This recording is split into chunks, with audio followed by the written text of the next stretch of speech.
संगत जी, प्यार से कहना धन निरंकार जी कि ये सेवा सुमिरन और सत्संग के जो हमको अनमोल दात मिली है, ये अपने पल पल में कैसे डालें कि ये ब्रह्म ज्ञान तो हमने प्राप्त कर लिया है, तो हमारे अंदर वो ब्रह्म ज्ञानी होने का जो लक्षण है वो कैसे पल पल हम में झलके कि कोई ज़रूरत है नहीं है, हमने वो नहीं देखना।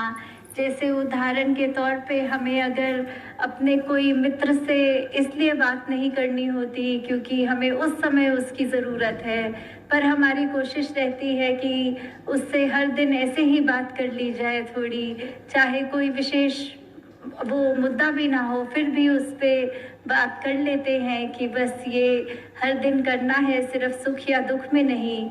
तो फिर सिमरन के टाइम हमें वो क्यों याद आता है कि हमारे जीवन में कष्ट है, प्रॉब्लम है, तो ही ध्यान जोड़े सिमरन में। वो क्यों नहीं हम हर समय और करते जाएं, बढ़ते जाएं सिमरन के साथ। ये जो निरंकार से लिव जुड़ती है, उस लिव को और मजबूत करते जाएं कि कोई कारण ना हो, फिर भी हर पल ये निरंकार का सिमरन और शुक्राना हो।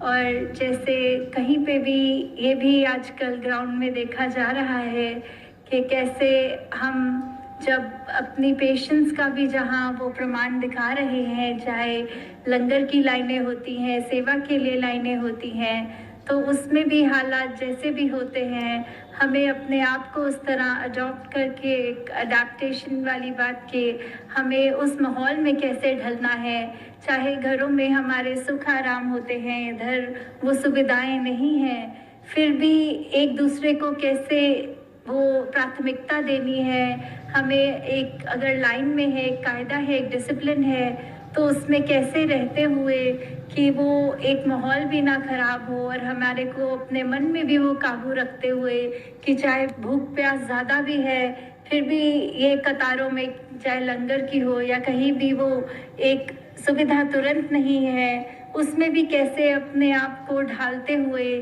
कि अभी नहीं तो थोड़ी देर बाद ही सही, पर वो एक लंगर प्राप्त होगा।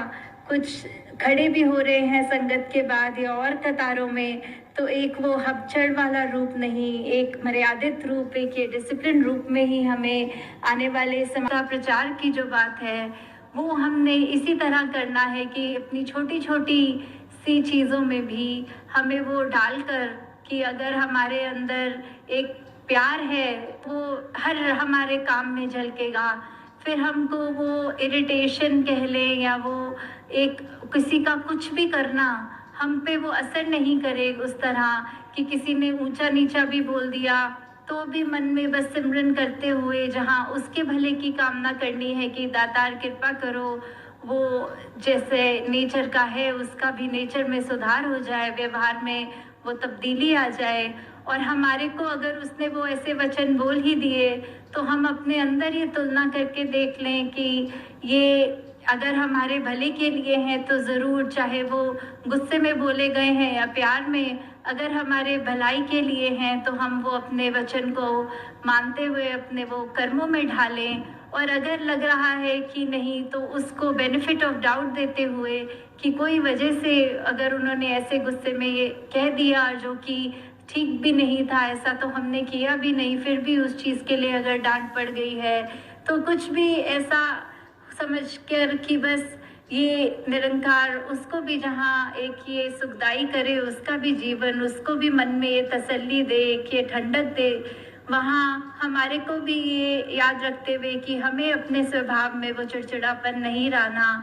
और जहाँ यही अरदास की दातार सभी को सुमत बख्शे, सभी पे ये कृपा करे कि सब अपने अपने कामों में जहाँ हर पल निछावर रहें, वही सेवाओं में भी उसी तरह जहाँ एक एक पल एक एक वही अरदास करते हुए कि दातार जब हम यहाँ पे सेवा कर रहे हैं तो हमें ये नहीं देखना कि इस संत में आप हैं कि नहीं, पर हमें ये देखना है कि निरंकार ये तो आप इतना विशाल निरंकार हो, तो ऐसा नहीं कि पत्ते पत्ते में हो बल्कि पत्ता पत्ता भी आप में है, इतना विशाल है। तो फिर वही बात कि हर एक के स्वभाव में जहाँ हमें अगर कुछ आने वाले समागम की ही बात नहीं पर ताउम्र के लिए किसी में भी अगर कुछ लगे कि ये हमारे मुताबिक नहीं हो रही बात, तो भी बस मन में यही मानते हुए कि दातार हम अगले के गुण देखें, उनके अवगुण ना देखें, और अगर किसी ने कोई दिल दुखाने वाली भी बात करी है, कोई हालात उस तरह से हमारे मुताबिक नहीं है, तो भी कैसे उसमें यही मानना है कि चलो अगर निरंकार ने ऐसे हालात लाए हैं तो ये हमको कुछ सिखाने वाली बात है, कोई शिक्षा वाली बात है, उसमें हम वही सीखें, ना कि उसमें से कमियां निकालें। वही बात जो दासी अक्सर करती है कि ये सिर्फ शुक्राना, सिर्फ शुक्राना।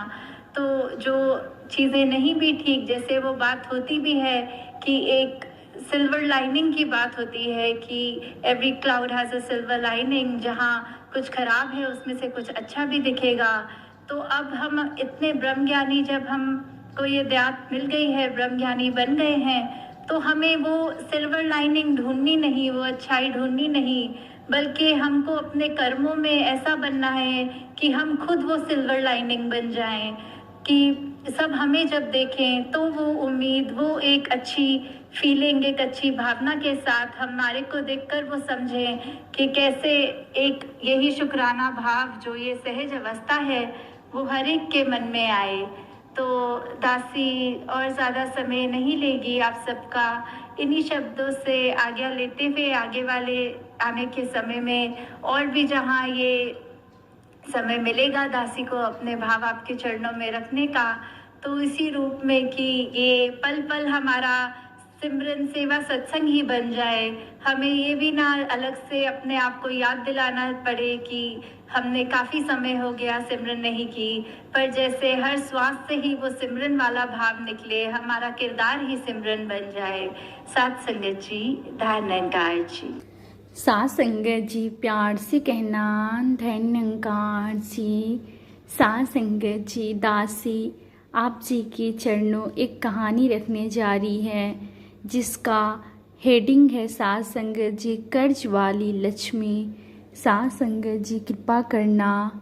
साथ संगत जी, एक छोटा 15 साल का भाई अपने पापा से, पापा पापा दीदी के होने वाले ससुर और सास कल आ रहे हैं। अभी जीजा जी ने फ़ोन पर बताया। दीदी मतलब उसकी बड़ी बहन की सगाई कुछ दिन पहले एक अच्छे घर में तय हुई थी। साथ संगत जी, दीनदयाल जी पहले से ही उदास बैठे थे। धीरे से बोले, हाँ बेटा, उनका कल ही फ़ोन आया था कि वो 1-2 दिन में दहेज की बात करने आ रहे हैं। कह रहे थे कि दहेज के बारे में आपसे ज़रूरी बात करनी है।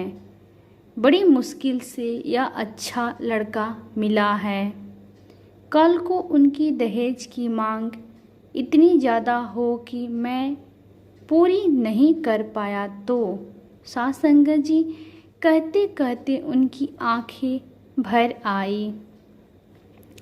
घर के प्रत्येक सदस्य के मन एवं चेहरे पर चिंता की लहरें साफ दिखाई दे रही थी। साथ संगत जी, लड़की भी उदास हो गई।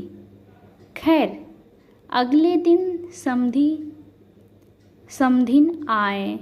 साथ संगत जी, उनकी खूब स्वागत आवाभगत की गई।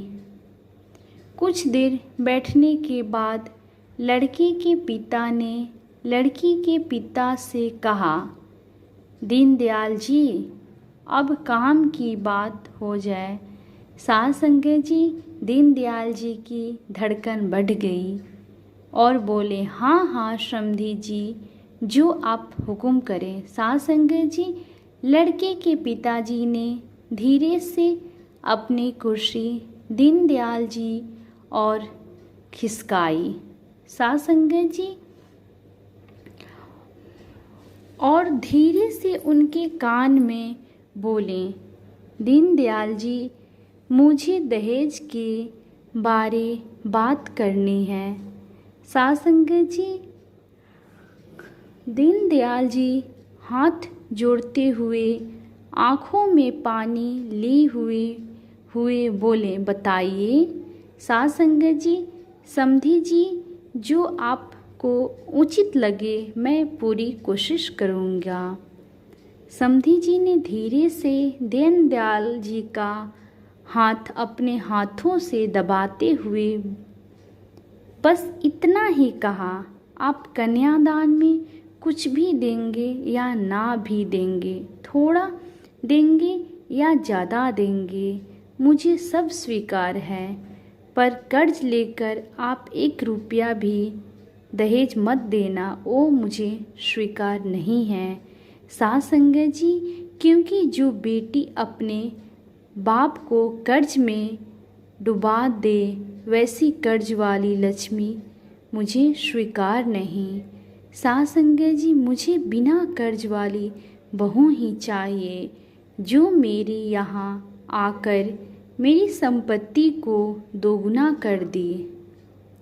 दीनदयाल जी ने हैरान हो गए, उनसे गले मिलकर बोले, समधी जी, बिल्कुल ऐसा ही होगा।